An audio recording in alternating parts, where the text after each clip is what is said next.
Fundamental rights, मूल अधिकार। मूल अधिकारों की यदि बात करें तो विश्व में सबसे पहले मूल अधिकार अपने संविधान के द्वारा देने वाला देश कौन सा है? यूएसए। विश्व में सबसे पहले संविधान द्वारा मूल अधिकार अपने नागरिकों को देने वाला देश कौन सा है? यूएसए, यानी संयुक्त राज्य अमेरिका। वैसे मूल अधिकार है सबसे पहले आए 1215 का एक चार्टर आता है, कहां पर? ब्रिटेन में। कहां पर आता है? ब्रिटेन में।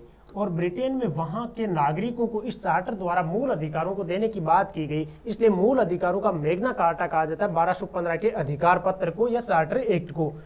मूल अधिकारों का मैग्ना कार्टा किसे कहते हैं? 1215 के ब्रिटेन के मूल अधिकारों के यानी अधिकार पत्र को कहा जाता है चार्टर एक्ट। अपने जो मूल अधिकार हैं, इन मूल अधिकारों की जो प्रकृति है वो प्रकृति कैसी है? यानी प्रकृति, स्वभाव अर्थात नेचर, वो कैसी है? नकारात्मक है। किस प्रकार की है? नकारात्मक है। मूल अधिकारों का ध्यान रखना है, मूल अधिकार असीमित नहीं है, या तो ये ध्यान रख लीजिए, या फिर यूं कह दीजिए कि सीमित है। मूल अधिकारों को सीमित किया जा सकता है, यानी असीमित नहीं है। आपको मूल अधिकार है, आपको अधिकार है, लेकिन वो असीमित नहीं है। मूल अधिकारों में अब देखो, अपना जो संविधान है उस संविधान के भाग 3 में, कौन से में? भाग 3 के अनुच्छेद कहां से कहां तक? 12 से लेकर 35 तक किसका उल्लेख किया गया है? मूल अधिकारों का उल्लेख किया गया है। संविधान के भाग 3 के अनुच्छेद 12 से 35 तक यहाँ के नागरिकों को क्या दिए गए? मूल अधिकार दिए गए, फंडामेंटल राइट दिए गए। ये जो मूल अधिकार है, अब मूल अधिकार देखो ये जो दिए गए, अपना जो मूल संविधान था, मूल संविधान में नागरिकों को कितने मूल अधिकार दिए गए थे? 7। और अब कितने हैं? अब अपने पास में 6। मूल संविधान में कितने थे? 7। अब कितने हैं? 6। तो एक गया कौन सा? 44वें संविधान संशोधन 1978 द्वारा, 44वें संविधान संशोधन 1978 द्वारा जो अपना संपत्ति का मूल अधिकार था,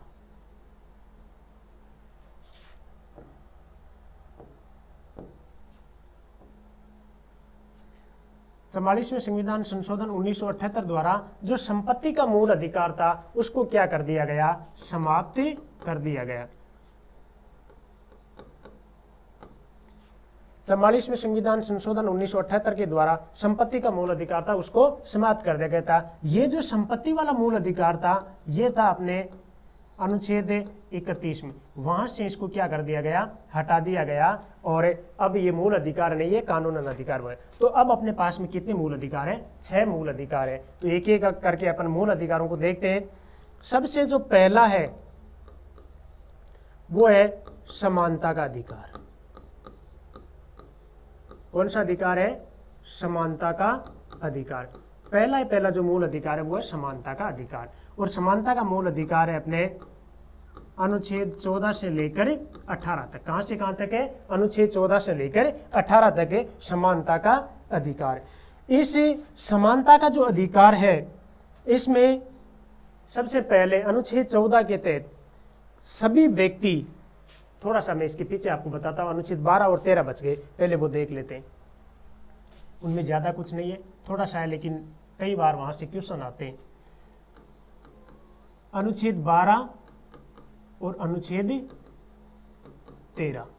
अनुच्छेद 12 में स्पष्ट रूप से कहा गया है मूल अधिकार व्यक्ति व नागरिक को राज्य के विरुद्ध प्राप्त होंगे। तो यहां पर 2 बातों का ध्यान रखना। पहली बात तो ये कि मूल अधिकार व्यक्ति व नागरिक दोनों को प्राप्त है। क्वेश्चन आ सकता है कि मूल अधिकार प्राप्त है ए नागरिक को, बी व्यक्ति को, सी व्यक्ति व नागरिक दोनों को, डी इनमें से कोई नहीं। तो आंसर रहेगा सी, यानी व्यक्ति और नागरिक दोनों को प्राप्त है मूल अधिकार। पहली बात तो ये ध्यान रखना है, अनुच्छेद 12 में स्पष्ट रूप से लिखा हुआ है। दूसरी बात, अनुच्छेद 12 में राज्य शब्द को परिभाषित किया गया है। अनुच्छेद 12 में 2 बातें ध्यान रखनी है, एक तो राज्य शब्द को परिभाषित किया गया है और दूसरा मूल अधिकार व्यक्ति व नागरिक दोनों को प्राप्त है। अनुच्छेद 13 में लिखा हुआ है मूल अधिकार क्या है? वाद योग्य है। मूल अधिकार क्या है? वाद योग्य। यदि अपने मूल अधिकारों का हनन होता है तो अपन न्यायालय में जा सकते हैं, न्यायालय से अपन न्याय मांग सकते हैं कि मेरे मूल अधिकारों का हनन हो रहा है। अब देखते हैं अपन समानता का अधिकार, अनुच्छेद 14 से 18 तक। अनुच्छेद 14 में क्या लिखा हुआ है कि सभी व्यक्ति व नागरिक विधि के समक्ष समान होंगे और विधि का समान संरक्षण होगा। यानी जितने भी व्यक्ति है, चाहे नागरिक है, विधि के सामने यानी कानून के सामने सारे बराबर है, चाहे वो राष्ट्रपति है और चाहे वो कोई दलित वर्ग का व्यक्ति, यानी चाहे वो भिखारी भी है और चाहे राष्ट्रपति है, कानून के सामने क्या होंगे? दोनों बराबर होंगे। इसके बाद में अनुच्छेद 15, अनुच्छेद 15 क्या कहता है? किसी व्यक्ति के साथ धर्म, मूलवंश, जाति, संप्रदाय आदि के आधार पर भेदभाव नहीं किया जाएगा। किसी भी व्यक्ति के साथ धर्म, जाति, मूलवंश आदि के आधार पर भेदभाव नहीं किया जाएगा। अनुच्छेद 15। इसके बाद में अनुच्छेद 16 क्या कहता है? लोक नियोजन में अवसरों की क्या होगी? समानता।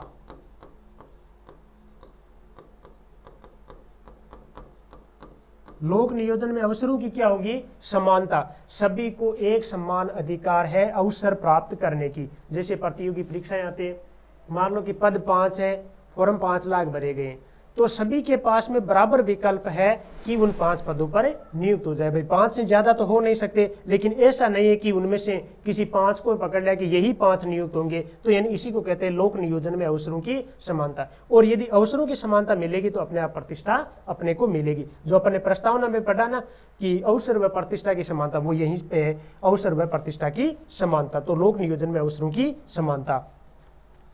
अनुच्छेद 17 में अस्पृश्यता, या इसको अपन कह सकते हैं छुआछूत।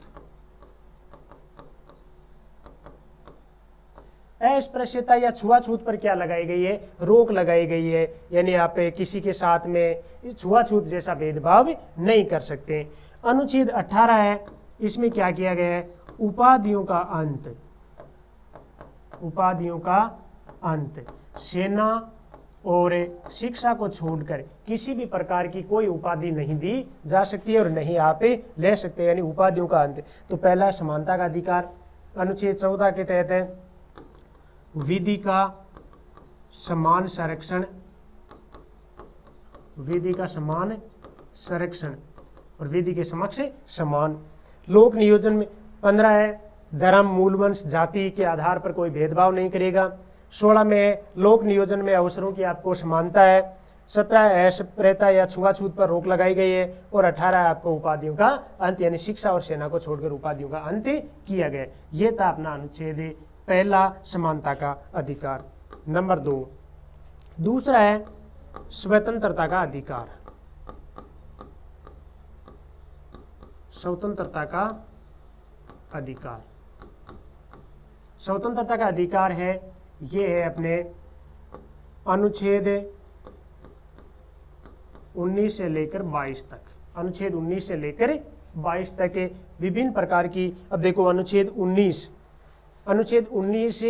1 के तहत मूल संविधान में 7 प्रकार की स्वतंत्रताएं दी गई थी, लेकिन वही 44वें संविधान संशोधन ने 1978 के द्वारा संपत्ति का जो स्वतंत्रता थी उसको समाप्त कर दिया गया। तो अब अपने संविधान में अनुच्छेद 19(1) में 6 प्रकार की स्वतंत्रताएं प्राप्त है। इसके अलावा अनुच्छेद 19(1) के तहत आपको 6 प्रकार की स्वतंत्रताएं जो प्राप्त है, अनुच्छेद 19(2) से लेकर 6 के जो क्लोज है, 2 से 6 तक के जितने भी क्लोज है, उन सारे क्लोजों में वो बातें लिखी गई है कि आपकी स्वतंत्रताओं पर किस प्रकार से रोक लगाई जा सकती है। शुरू में मैंने कहा कि मूल अधिकार है वो व्यक्ति को विकास के लिए प्राप्त है, यानी ये व्यक्तिगत विकास के साधन है, लेकिन ये ध्यान रहे कि ये सीमित है, असीमित नहीं है। तो इसी का आधार है, देख लो अनुच्छेद 19(1) में 6 प्रकार की स्वतंत्रताएं प्राप्त है, लेकिन अनुच्छेद 19(2) से लेकर अनुच्छेद 6 तक, अनुच्छेद 19(2) से 6 तक उन सारी बातों का उल्लेख है कि किस प्रकार से आप अनुच्छेद 19(1) की स्वतंत्रताओं पर रोक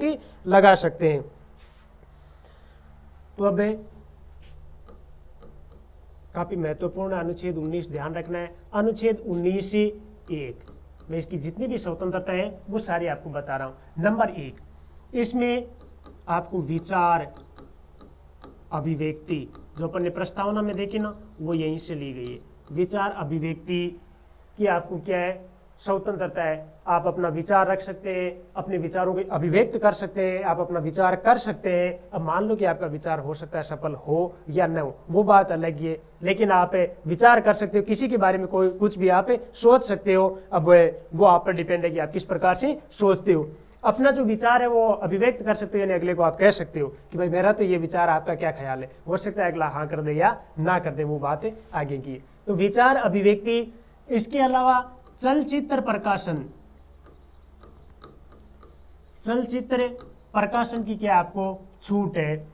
अब इसमें आपको जो आरटीआई 2005 के तहत जो सूचना का अधिकार प्राप्त है, उसका आधार कौन सा है, अनुच्छेद 19(1) के तहत आप आरटीआई से सूचना मांग सकते हो, आपको सूचना प्राप्त करने का पूरा पूरा अधिकार रहेगा। इसके बाद में आप कोई भी क्या कर सकते हो, सम्मेलन बुला सकते हो, सम्मेलन बुला सकते हो, लेकिन वो कैसा होना चाहिए, निरायुद्ध होना चाहिए, यानी उसमें हथियार अलाउ नहीं है, हथियार अलाउ नहीं है। निरायुद्ध सम्मेलन बुला सकते हैं, अपने सम्मेलन बुला सकते हैं। इसके बाद में आप संघ बना सकते हैं, संघ या समिति, जैसे सहकारी समितियां वगैरह है, इस प्रकार की अपन समिति बना सकते हैं। निर्बाध रूप से यानी बिना किसी रोक टोक के, निर्बाध रूप से आप क्या कर सकते हो, संपूर्ण भारत में भ्रमण कर सकते हैं। आप पर कोई रोक नहीं है, जब तक आपकी जेब में किराया है, पैसे है खर्चे के लिए, तब तक आप पूरे भारत में भ्रमण कर सकते हो। 1 बार 2 बार 4 बार 10 बार, आपको कोई रोकने वाला नहीं है। आप पूरे भारत में कहीं भी घूम सकते हो। इसके बाद में आप कहीं भी क्या कर सकते हो, निवास कर सकते हो संपूर्ण भारत में। पहले JNK वाली समस्या थी, अब वो भी समाप्त हो गई। पूरे भारत में आप कहीं भी रह सकते हो, कहीं भी प्लॉट खरीद सकते हो। यदि किसी ने पहले से कहीं खरीद रखा है तो वहां पर आराम से रह सकते हो। आप जो चाहे वो क्या कर सकते हो, आजीविका कर सकते हो, यानी कोई भी कारोबार है आप कर सकते हो। जो आपकी इच्छा है वो कार्य आप कर सकते हैं, आपकी जो इच्छा है वो कार्य आप कर सकते हैं। तो अनुच्छेद 19(1) के तहत अपन को 6 प्रकार की स्वतंत्रताएं प्राप्त है। विचार अभिव्यक्ति की है, आपको कोई भी संघ बनाने की छूट है, कोई भी पार्टी बना सकते हो आप सम्मेलन बुला सकते हो, आप निर्बाध रूप से कहीं भी भ्रमण कर सकते हो, कहीं भी आप निवास कर सकते हो, और जो आपकी इच्छा हो, जो आपके मन में हो, वो आप कार्य कर सकते हो। इसमें जितनी बार भी पूछा गया वो एक क्वेश्चन ये भी है कि निम्न में से क्या नहीं कर सकते। आप यहाँ पर ध्यान रखना, जो हड़ताल है वो करने का आपको अधिकार नहीं है। ये काफी महत्वपूर्ण ध्यान रखना। जब भी इसमें पूछा है कि निम्न में से किस प्रकार की स्वतंत्रता नहीं है, तो आपको हड़ताल करने की स्वतंत्रता अनुच्छेद 19(1) के तहत नहीं दी गई। और वो मैंने जैसे आपको बताया कि अनुच्छेद 19(2) से लेकर 6 तक जितने भी क्लोज है सब में ये लिखी है कि इनको आप किस किस प्रकार से सीमित कर सकते हो। इसके बाद है अनुच्छेद 20। अनुच्छेद 20 में क्या है, दोष सिद्धि के संबंध में, दोष सिद्धि के संबंध में आपको प्राप्त अधिकार। यदि आपके ऊपर कोई दोष सिद्ध हो रहा है तो उसके संबंध में भी ये नहीं है कि मान लो कि कोई दोष हो गया, अपन से कोई गलती हो गई तो उसके लिए अगले की जो इच्छा हो वैसे ही वो करेगा, नहीं। दोष सिद्धि के संबंध में भी व्यक्ति के पास में क्या होते हैं, कुछ अधिकार होते हैं। इसमें 3 प्रकार की आपको जो छूट है या स्वतंत्रता है वो दी गई है। क्या, नंबर 1, प्रचलित सजा से ज्यादा नहीं दे सकते हो। प्रचलित जो सजा है उससे आपको ज्यादा सजा नहीं दी जा सकती है। प्रचलित सजा से ज्यादा सजा आपको नहीं दी जा सकती है। यानी मान लो कि उस समय प्रचलित सजा अधिकतम उम्र कैद है तो आपको मृत्युदंड नहीं दिया जाएगा। दूसरी है, एक ही दोष के लिए दोबारा सजा नहीं दी जाएगी। एक ही दोष के लिए दोबारा सजा नहीं दी जाएगी। मान लो कि जैसे मेरे से कोई गलती हो गई, एक बार मेरे को सजा मिल गई, अब पुलिस वाले आए दोबारा पकड़ के ले जाए कि भाई आपको पहले जो दंड दिया वो थोड़ा सा कम था, थोड़ा सा बाकी रह गया तो वो और देना। इस प्रकार का नहीं कर सकते आप, एक ही दोष के लिए दोबारा सजा नहीं दे। एक इसमें स्वयं के विरुद्ध गवाही के लिए बाध्य नहीं कर सकते हो किसी व्यक्ति को, यानी स्वयं को अपने विरुद्ध गवाही देने के लिए आप किसी व्यक्ति को है वो बाध्य नहीं कर सकते हो। तो इस प्रकार से दोष सिद्धि के संबंध में यानी नागरिकों को जो मूल अधिकार प्राप्त है कि आप दोष किसी व्यक्ति को किस किस प्रकार से सजा दे सकते हो और किस प्रकार से नहीं दे सकते हो। इसके बाद में अनुच्छेद 21 है, काफी महत्वपूर्ण है। अनुच्छेद 21, अनुच्छेद 21 में प्राण व दैहिक स्वतंत्रता का अधिकार, प्राण व दैहिक स्वतंत्रता का अधिकार। प्राण व दैहिक स्वतंत्रता, पहले तो इनके अर्थ देख लेते हैं। देखो प्राण है, इससे मतलब तो स्पष्ट है, सबको ध्यान में है कि प्राण का मतलब है विधि द्वारा स्थापित प्रक्रिया के तहत ही किसी के प्राण लिए जा सकते हैं। यानी किसी को यदि आप मृत्यु दंड देते हो तो वो विधि द्वारा स्थापित प्रक्रिया के तहत ही दिया जा सकता है। एक यहाँ पर यह भी ध्यान में रखना, जो मैंने शब्द बोला है विधि द्वारा स्थापित, विधि द्वारा स्थापित प्रक्रिया, ये जो विधि द्वारा स्थापित प्रक्रिया है ये अपन ने कहां से लिए, सॉरी, विधि द्वारा स्थापित प्रक्रिया, ये जो विधि द्वारा स्थापित प्रक्रिया है ये कहां से ली गई है, जापान के संविधान से ली गई है। कहां से ली गई है, जापान के संविधान से। किसी व्यक्ति के प्राण केवल और केवल और केवल आप विधि द्वारा स्थापित प्रक्रिया से ही ले सकते हो, अन्य कोई तरीका नहीं है आपको किसी के प्राण लेने का। तो एक तो बात ये हो गई, यानी किसी को मान लो कि मृत्यु दंड दिया जाता है तो वो एक विधि के अकॉर्डिंग दिया जा सकता है, ऐसे नहीं कि जो इच्छा हुई उसको मृत्यु दंड दे दिया। दूसरा है दैहिक स्वतंत्रता। दैहिक स्वतंत्रता का मतलब आप इस प्रकार से मान लीजिए, पर्सनल फ्रीडम, व्यक्तिगत स्वतंत्रता। यानी दैहिक स्वतंत्रता मतलब यह है कि आप किसी को बिना कारण कैद करके नहीं रख सकते हो, बिना कारण किसी को कैद नहीं कर सकते हो। उसकी जो पर्सनल स्वतंत्रता है, जैसे मेरी स्वतंत्रता है कि मैं जहां चाहूं वहां घूमूं, लेकिन आप बिना किसी कारण के मुझे कैद करके अंदर नहीं बिठा सकते हो या मेरे ऊपर रोक नहीं लगा सकते हो आप। हाँ, इसमें भी ध्यान रखना है, जो जहां पर जाना वर्जित है, मान लो कि जैसे कोई सैन्य कार्यालय है या जहाँ कोई सेना का कोई मिशन चल रहा है और वहाँ पर मैं बोल दूं कि भाई मेरे पास में तो कहीं भी घूमने की स्वतंत्रता है अनुच्छेद 19(1) के तहत, और अनुच्छेद 21 के तहत अब मेरे को ये भी स्वतंत्रता है कि कोई मेरे को मेरी जो व्यक्तिगत स्वतंत्रता है उसको रोक नहीं सकता है, तो मैं जहाँ चाहूँ वहाँ घूमूंगा, तो उस पर वो रोक लगा सकते हैं। लेकिन यानी किसी को बिना कारण कैद नहीं कर सकते हो घर में, या फिर मान लो कि जहाँ भी जेल में कहीं भी इस प्रकार से कैद नहीं किया जाए। तो दैहिक स्वतंत्रता। अब देखो अनुच्छेद 21 के तहत हमें किस प्रकार की स्वतंत्रताएं दी गई है।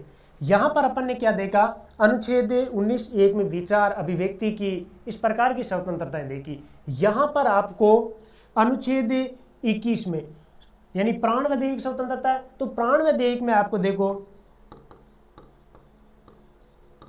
शुद्ध पर्यावरण, यानी आप कह सकते हो कि शुद्ध वायु लेने को आपको पूरी स्वतंत्रता। आपको कोई जबरदस्ती वहां नहीं बिठा सकता है जहां ऑक्सीजन की कमी हो। आपको शुद्ध जल, शुद्ध जल है वो पीने की छूट है। आपको कोई मतलब ये इस प्रकार से बाध्य नहीं कर सकता है कि आपको इस कुएं का या इस झील का ही पानी पीना पड़ेगा, इस प्रकार से आपको कोई बाध्य नहीं कर सकता है। शुद्ध पर्यावरण, शुद्ध वायु, यहां तक कि आपको क्या है, पर्याप्त निंद्रा, पूरी नींद लेने की आपको छूट है, जितनी चाहो उतनी नींद ले सकते हो, पर्याप्त निंद्रा की छूट है आपको। और किसी की पर्याप्त निंद्रा है उसमें दखलंदाजी ना करे। मान लो कोई बच्चा है वो सो रहा है और उसको आप जाके बोलो कि आप पढ़ाई करो, पढ़ते क्यों नहीं हो, तो इसने यदि बोल दे कि भाई अनुच्छेद 21 पढ़ के आओ, तो ज़्यादा उसको छेड़ना मत कि ठीक है तो जब इच्छा हो तब उठ जाना। आपको पर्याप्त क्या है, नींद लेने की छूट है। इसके अलावा और जो अपने सबके लिए उपयोगी है, प्राइवेसी की यानी गोपनीयता की,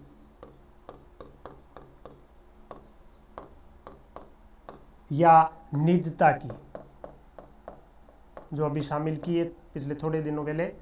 निजता की क्या है, स्वतंत्रता, यानी अपनी कुछ बातें हैं जो अपन सीक्रेट रख सकते हैं, उनको रखने का अपन को पूरा पूरा अधिकार है। किसी व्यक्ति, जैसे किसी व्यक्ति को किसी ने बोल दिया कि भाई मेरे फ़ोन की गैलरी आप नहीं देखोगे, तो आप उसको नहीं देख सकते हो, क्योंकि उसके पास में क्या है, निजता की, यानी कुछ बातें हैं वो गोपनीय रखने का अधिकार है। तो इस प्रकार से अनुच्छेद 21 में प्राण व दैहिक स्वतंत्रता है। इसके बाद में जो अनुच्छेद 21A है, अनुच्छेद 21A, इस 21A में और क्या व्यवस्था की गई है, इसमें 6 से 14 वर्ष के जो बालक हैं उनको निःशुल्क व अनिवार्य शिक्षा प्राप्त करने का अधिकार है। यानी आप किसी भी बच्चे को किसी भी कंडीशन में 6 से 14 वर्ष की आयु में अनिवार्य और निःशुल्क शिक्षा जो सरकार द्वारा प्रोवाइड करवाई जा रही है उसको लेने से आप नहीं रोक सकते, क्योंकि ये क्या है, उसका मूल अधिकार है। उसका ये अधिकार है कि वो ये शिक्षा प्राप्त करेगा।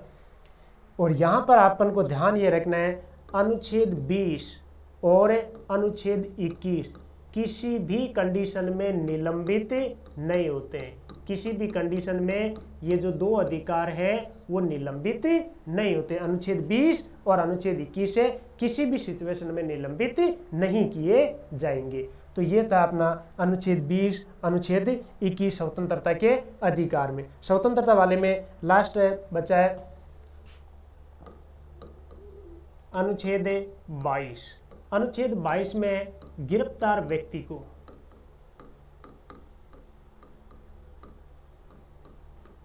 को प्राप्त अधिकार। गिरफ्तार व्यक्ति को प्राप्त अधिकार, मान लो कि किसी व्यक्ति को पुलिस ने गिरफ्तार किया है, तो उसके पास में भी कुछ राइट्स होते हैं, कुछ अधिकार होते हैं कि किस प्रकार से उनको आप गिरफ्तार कर सकते हो, किस प्रकार से आप उनको रोक सकते हो, क्या आप कर सकते हैं। गिरफ्तार व्यक्ति को कौन कौन से अधिकार प्राप्त है। गिरफ्तार व्यक्ति को पहला, सबसे पहले तो उसको क्या है, कारण जानने का अधिकार है। क्या अधिकार है, कारण जानने का अधिकार है कि मुझे किस कारण से गिरफ्तार किया जा रहा है। ऐसा यदि पुलिस गिरफ्तार करती है तो अपन उसको पूछ सकते हैं। नंबर 2, गिरफ्तार जो व्यक्ति है उसको 24 घंटे में सक्षम अधिकारी के समक्ष आपको क्या करना होगा, प्रस्तुत करना होगा।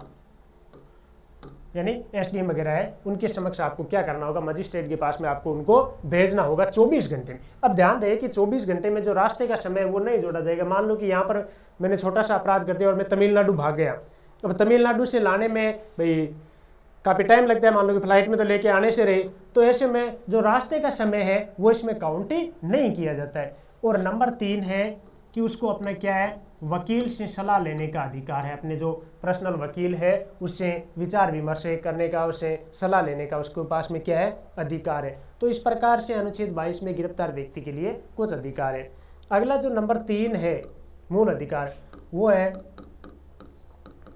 शोषण के विरुद्ध प्राप्त अधिकार। शोषण के विरुद्ध प्राप्त अधिकार यह है अपने अनुच्छेद 23 से लेकर 24 तक। अनुच्छेद 23 से लेकर 24 तक शोषण के विरुद्ध प्राप्त अधिकार। अनुच्छेद 23 में किसी व्यक्ति से आप बलात्श्रम नहीं करवा सकते। बलात्श्रम का मतलब है बिना पैसों के किसी व्यक्ति से आप कार्य नहीं करवा सकते हो। इसके अलावा है अनुच्छेद 23 में है कि व्यक्तियों की आप क्या नहीं कर सकते हो, खरीद फरोख्त नहीं कर सकते हो। क्या नहीं कर सकते हो, खरीद फरोख्त नहीं कर सकते हो। यानी न तो किसी से बलात्श्रम यानी किसी से कार्य करवाते हैं तो उसके बदले अपन को उसको वेतन देना होता है, ये और नहीं अपन जैसे कुछ अपन देखते हैं कि बालकों को या महिलाओं को इधर बेचने का खरीदने का काम होता है तो वो भी नहीं कर सकते। तो न तो आप किसी व्यक्ति से बलात्श्रम करवा सकते हैं और न ही खरीद फरोख्त कर सकते। बलात्श्रम का आप ये ध्यान देख लीजिए कि बंधुआ मजदूर है उस पर क्या लगाया गया है, रोक लगाई गई है। यानी बंधुआ मजदूर प्रथा पर क्या लगाई गई, इसके द्वारा रोक लगाई गई है। अनुच्छेद जो 24 है इसमें 14 वर्ष से कम आयु के 14 वर्ष से कम आयु के बालकों से 14 वर्ष से कम आयु के बालकों से आप क्या नहीं करवा सकते हो, जोखिमपूर्ण कार्य नहीं करवा सकते हो, जोखिमपूर्ण कार्य नहीं करवा सकते। जो 14 वर्ष से कम आयु के बालक है उससे अपने जोखिमपूर्ण कार्य नहीं करवा सकते। जोखिमपूर्ण कार्य में जैसे मान लो कि आपने पानी मंगवाया, अब इसमें दो बातें हो सकती है कि पानी मंगवाया, मान लो कि आपने गिलास भर के पानी का मंगवाया तो कोई जोखिमपूर्ण कार्य नहीं, लेकिन आपने पानी मंगवाया तो इसमें गिलास तो आया ही नहीं था। पानी में ये भी हो सकता है कि आपने बोला कि जाओ आप कुएं में से पानी निकाल के लाओ, तो वो कार्य किस में आ सकता है, जोखिमपूर्ण कार्य में आ सकता है। तो यानी जो अनुच्छेद 24 है वो कहता है कि 14 वर्ष से कम आयु के बालकों से आप जोखिमपूर्ण कार्य नहीं करवा सकते हो। और अनुच्छेद 23 है, अनुच्छेद 23 में है कि किसी व्यक्ति से आप बलात् श्रम में नहीं करवा सकते और नहीं आप व्यक्तियों की खरीद फरोख्त कर सकते हो। अगला जो मौलिक अधिकार है वो है अपना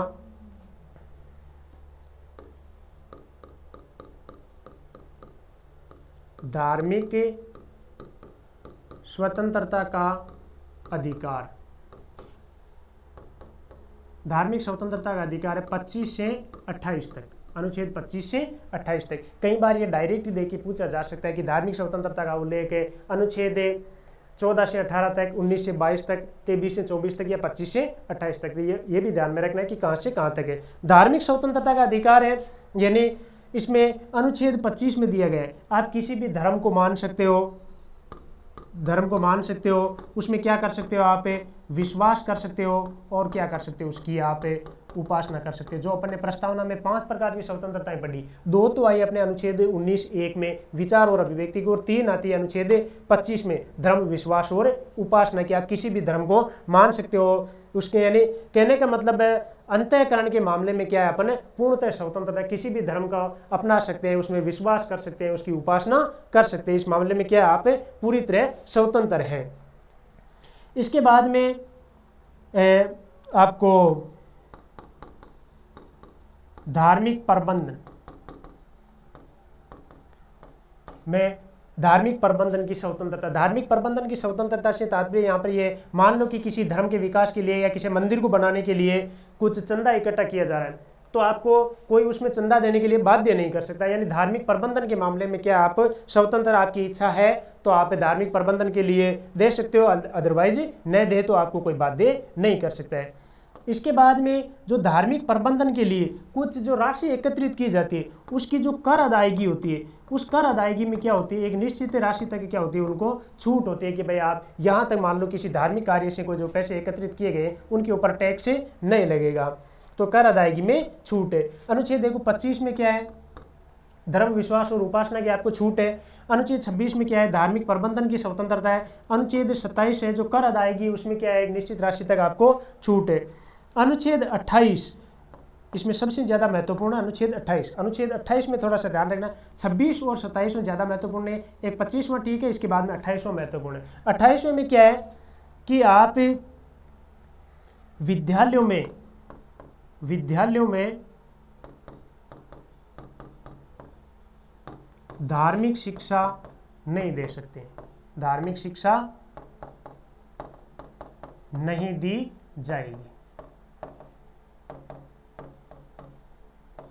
विद्यालयों में धार्मिक शिक्षा नहीं दी जाएगी, यानी किसी भी कंडीशन में आप धार्मिक शिक्षा नहीं दे सकते हो, चाहे वो निजी विद्यालय है, चाहे वो गवर्नमेंट है, चाहे वो अनुदानित है, किसी भी प्रकार का विद्यालय है उसमें आप धार्मिक शिक्षा नहीं दोगे। अनुच्छेद 28 ये स्पष्ट रूप से कहता है। और न ही किसी व्यक्ति को, यानी चाहे वो छात्र है, चाहे वो अध्यापक है या फिर कोई अन्य व्यक्ति, किसी को धार्मिक कार्यों में सम्मिलित होने के लिए बाध्य नहीं किया जा सकता है। मान लो कि स्कूल की प्रेयर चल रही है और किसी बच्चे ने मना कर दिया, मान लो कि वो मुस्लिम बच्चा है और वहाँ पर बाकी बहुसंख्यक हिंदू है, तो उसने मना कर दिया कि मैं भाई इस प्रेयर में भाग नहीं लूँगा, तो उसको आप बाध्य नहीं कर सकते हो कि आप प्रेयर में चलो, और प्रेयर में जाने के लिए उस बच्चे को आप किसी भी कंडीशन में बाध्य नहीं कर सकते हैं। तो यानी विद्यालयों में धार्मिक शिक्षा नहीं दी जाएगी और धार्मिक कार्यक्रमों में सम्मिलित होने के लिए किसी व्यक्ति को आप बाध्य नहीं कर सकते हो, ये बात कहता है अनुच्छेद 28। इसके बाद में अपना जो पांचवा मौलिक अधिकार है वो है संस्कृति व शिक्षा का अधिकार। संस्कृति व शिक्षा का अधिकार अनुच्छेद 29 और 30 में। इसमें व्यवस्था क्या की गई है? इसमें व्यवस्था की गई है कि जो अल्पसंख्यक वर्ग है, अल्पसंख्यक वर्ग अपनी लिपि, अपनी संस्कृति को बचाकर रखने के लिए अपनी लिपि और अपनी संस्कृति को बचाकर रख सकता है, और ऐसा करने के लिए वो विद्यालयों में क्या दे सकते हैं? धार्मिक शिक्षा दे सकते हैं। क्योंकि कारण क्या है? वो अल्पसंख्यक है, वो संख्या में कम है। इस कारण से मान लो कि उनको इस प्रकार की छूट नहीं दी गई, तो एक दिन ऐसा आएगा कि उनकी जो शिक्षा है, उनकी जो लिपि है, उनकी जो संस्कृति है, यानी उनका जो कल्चर है, वो क्या हो जाएगा? पूर्णतः समाप्त हो जाएगा। तो उसको बचाकर रखने के लिए ऐसे जो लोग हैं, जो अल्पसंख्यक है, जो संख्या में कम है, जैसे भारत में अल्पसंख्यक वर्गों में 6 को शामिल किया गया है, मुस्लिम, ईसाई, बौद्ध, जैन, सिख और पारसी। इनको क्या छूट दी गई है कि वो अपनी शिक्षा और संस्कृति को बचाकर रख सकते हैं और अपने विद्यालयों में धार्मिक शिक्षा दे सकते हैं। यही कारण है कि जो मदरसा है,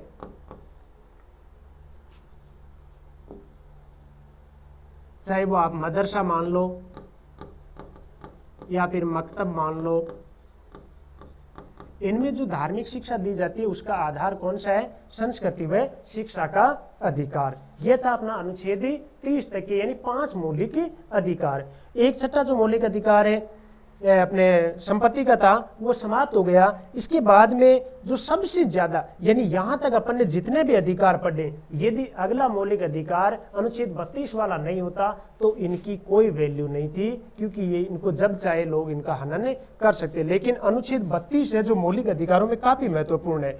अगला है अपना छठा जो मौलिक अधिकार है वो है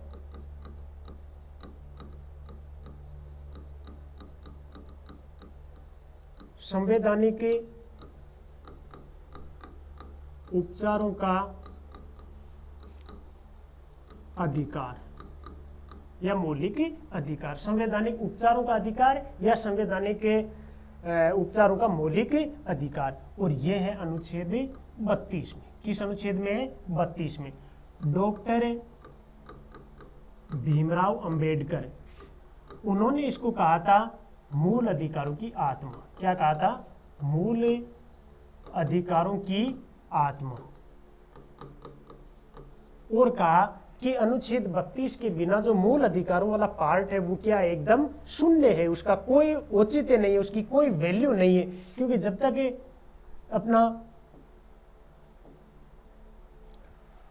अनुच्छेद 32 नहीं होगा तब तक मूल अधिकारों का कोई भी हनन कर सकता है। अब देखो अनुच्छेद 32 में दिया हुआ है संवैधानिक उपचारों का अधिकार। संवैधानिक उपचारों का अधिकार मतलब यदि संविधान में मौलिक अधिकारों पर कहीं कोई आंच आए तो इसका क्या किया जाएगा? अनुच्छेद 32 के तहत उपचार किया जाएगा। अब देखो उपचार करेगा कौन? भाई उपचार है वो या तो सुप्रीम कोर्ट करेगा या फिर कौन करेगा? हाई कोर्ट करेगा।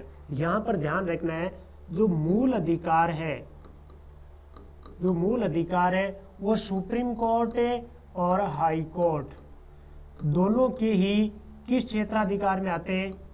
प्रारंभिक क्षेत्राधिकार में आते हैं। मूल अधिकार सुप्रीम कोर्ट और हाई कोर्ट दोनों के ही प्रारंभिक क्षेत्राधिकार में आते हैं। यानी चाहे तो आपके मूल अधिकारों का हनन होता तो आप पहले सुप्रीम कोर्ट में जा सकते हैं, और चाहो तो आप पहले हाई कोर्ट में जा सकते हैं। ये दोनों क्या करते हैं? इनका मतलब इनकी रक्षा करने का काम करते हैं। सुप्रीम कोर्ट आर्टिकल 32 और high court article 226। Supreme court 32 और हाई कोर्ट 226 के तहत इन मूल अधिकारों के संबंध में क्या जारी कर सकते हैं? 5 प्रकार की रिट जारी कर सकते हैं। कितने प्रकार की? 5। देखना दोबारा, यदि किसी के मूल अधिकारों का हनन हुआ है तो वो चाहे तो पहले सुप्रीम कोर्ट में चला जाएगा, चाहे तो पहले हाई कोर्ट में चला जाएगा, दोनों की प्रारंभिक क्षेत्र अधिकार में आती है। यहाँ पर भी क्वेश्चन बन सकता है कि मूल अधिकारों का हनन होता है तो आप सबसे पहले जा सकते हैं A supreme court, B high court, C दोनों में, और डी मान लो कि और कोई ऑप्शन डाल दे तो इसमें दोनों वाला ऑप्शन है वो सही है, कहीं भी अपन जा सकते हैं। अब सुप्रीम कोर्ट तो अनुच्छेद 32 के तहत और हाई कोर्ट अनुच्छेद 226 के तहत कितने प्रकार की रिट जारी करते हैं? 5 प्रकार की रिट जारी कर सकते हैं। कितने प्रकार की? 5 प्रकार की रिट जारी कर सकते हैं। अब जो 5 प्रकार की रिटें वो कौन कौन सी है? 2, 3, 4 और 5 प्रकार की रिटें जारी कर सकते हैं। 5 प्रकार की रिटें कौन कौन सी है? सबसे पहले बंदी प्रत्यक्षीकरण। कौन सी है? बंदी प्रत्यक्षीकरण। दूसरी, पहली कौन सी हो गई? बंदी प्रत्यक्षीकरण। दूसरी हो गई आपके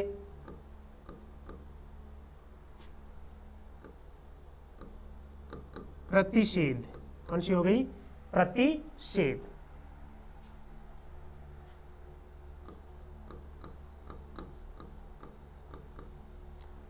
उत्प्रेषण, बंदी प्रत्यक्षीकरण, प्रतिषेध, परमादेश और अधिकार परीक्षा। ये 5 प्रकार की रिट है जो सुप्रीम कोर्ट है या फिर हाई कोर्ट है वो जारी कर सकते हैं। नाम याद रखना, बंदी प्रत्यक्षीकरण, प्रतिषेध, उत्प्रेषण, परमादेश और अधिकार परीक्षा। इनके इंग्लिश वाले नाम है वो भी महत्वपूर्ण है, उनका भी ध्यान रखना है। बंदी प्रत्यक्षीकरण यानी हैबियस कॉर्पस,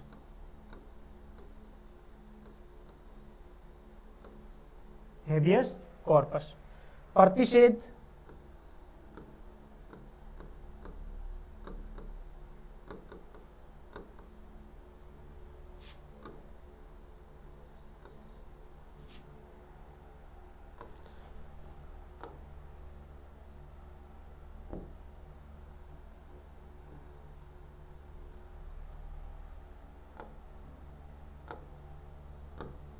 यानी प्रतिषेध, प्रतिषेध में प्रोहिबिशन।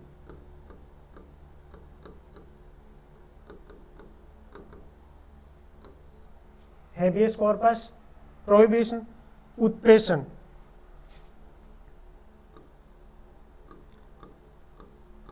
सर्टिरियोरी,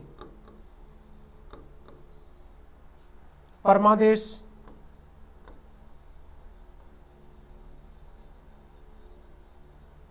मैंडेमस और अधिकार परीक्षा क्यो वारंटो।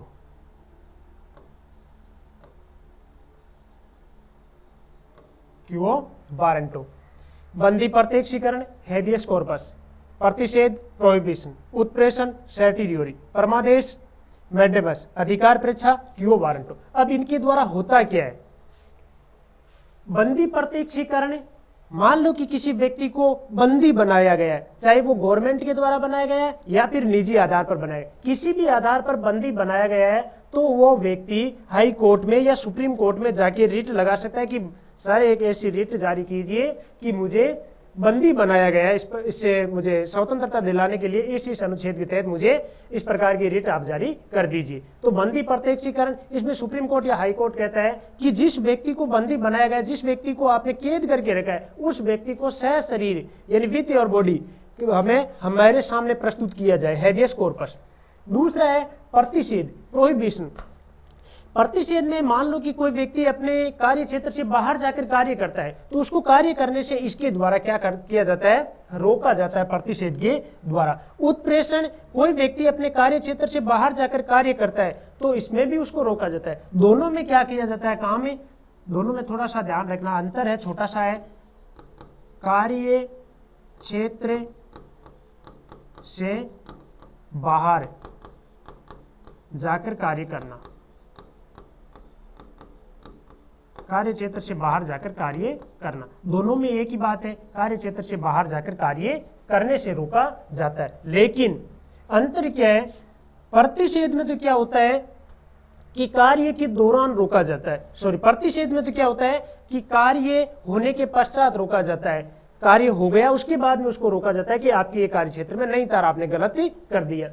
और उत्प्रेषण में क्या किया जाता है, इसमें कार्य के दौरान रोका जाता है, जब कार्य प्रगति पर है उस समय उसको रोका जाता है कि आप जिस कंडीशन में है उसी कंडीशन में उस फाइल को क्या कर दीजिए, ऊपर भेज दीजिए, आपके ये दायरे से बाहर है, सुप्रीम कोर्ट या हाई कोर्ट के मामले का है, इसलिए आप इस दायरे से, आपके दायरे से बाहर है, तो आप इसको क्या कर दीजिए, ऊपर भेज दीजिए। उत्प्रेषण का मतलब है ऊपर भेजना। इसके बाद में परमादेश, परमादेश यानी मेंडेमस, इसमें क्या होता है, यदि कोई व्यक्ति अपने कार्य क्षेत्र में आने वाले कार्य नहीं करे तो उसको उसके खिलाफ इस प्रकार की रिट जारी की जाती है कि भाई ये कार्य है जो आपके कार्य क्षेत्र में आ रहा है और आप ये कार्य नहीं कर रहे हो, इसलिए आपके खिलाफ ये रिट जारी की जाती है। अधिकार परीक्षा, अधिकार परीक्षा से तात्पर्य है किसी व्यक्ति को अधिकार पूछना कि आप जो ये कार्य कर रहे हो वो किस अधिकार से कर रहे हो। मान लो कि कोई जैसे संस्था है, जैसे मान लो कि हॉस्पिटल है, उसमें कोई डॉक्टर है, वो उस पद पर कार्य करता है, तो उसको कोई पूछ सकता है कि भाई आप किस अधिकार से इस पद पर कार्य कर रहे हो, तो वो अपना अधिकार बता देगा, भाई इस प्रकार से मेरा सिलेक्शन हुआ और इस कारण से मैं इस पद पर कार्य कर रहा हूँ। तो यानी पहले में बंदी, प्रत्यक्षीकरण, प्रतिषेध, उत्प्रेषण, परमादेश और अधिकार परीक्षा, और ये इनके इंग्लिश के नाम है। मैंने आपको बताया हेबियस कॉर्पस में क्या होता है, किसी बंदी व्यक्ति को प्रस्तुत करना।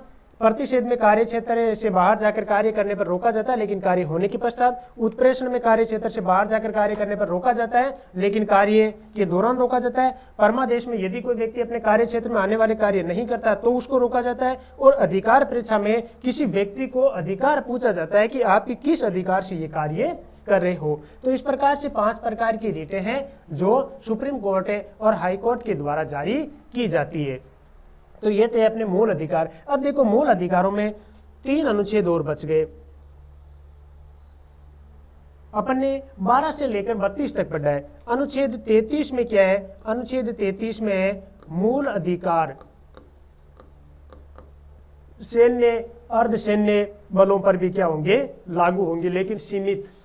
सैन्य और अर्धसैन्य बलों पर लागू होंगे लेकिन सीमित, यानी तीनों सेनाओं पर, जैसे चाहे वो थल सेना है, जल सेना या फिर वायु सेना है। अर्धसैन्य जैसे बीएसएफ है, सीआरपीएफ है, सीआईएसएफ है, इनको भी क्या है मूल अधिकार प्राप्त है लेकिन वो सीमित है। जैसे मान लो कि अपन ने सारी स्वतंत्रता वहां पर लेना चाहे तो वो सारी स्वतंत्रता अवेलेबल नहीं है, यानी सीमित मात्रा में उनको ये उपलब्ध रहेंगे। अनुच्छेद 24 सैन्य शासन यानी मार्शल लॉ। सैन्य शासन लागू होने पर मूल अधिकारों को निलंबित किया जा सकता है। ध्यान रहे, नियत प्रक्रिया के तहत मूल अधिकारों को निलंबित कर सकते हैं, लेकिन किस प्रकार से, नियत प्रक्रिया के तहत ही आप निलंबित कर सकते हो। कारण कि अनुच्छेद 20 और 21 तो किसी कंडीशन में निलंबित होंगे नहीं, और अन्य को है जो राष्ट्रपति को ऐसा लगे कि मूल अधिकारों को निलंबित किया जाना चाहिए, मंत्रिमंडल ने ऐसी सलाह दी है, तो राष्ट्रपति इस प्रकार का काम आदेश निकाल सकता है और मूल अधिकारों को निलंबित कर सकते हैं। वो अनुच्छेद 34 में। और अनुच्छेद 35 में मूल अधिकारों के संबंध में संसद को, किसको, संसद को प्राप्त शक्ति, मूल अधिकारों के संबंध में संसद को प्राप्त शक्ति, यानी मूल अधिकारों में किस प्रकार से कोई जोड़ तोड़ है वो कर सकता है, या संसद उनमें क्या फेरबदल कर सकती है, इस संबंध में, मूल अधिकारों के संबंध में संसद को कुछ शक्तियां प्राप्त है। तो ये टॉपिक था अपना मूल अधिकारों से संबंधित, जो अनुच्छेद 12 से 35 तक अपन ने पढ़ा। भाग 3 में इनका उल्लेख है, किस किस प्रकार से किन किन अनुच्छेदों में किन किन मूल अधिकारों का उल्लेख किया गया है। ये सारी की सारी व्यवस्थाएं हैं वो अभी अपन ने इसमें इस क्लास में देखी मूल अधिकारों वाली में।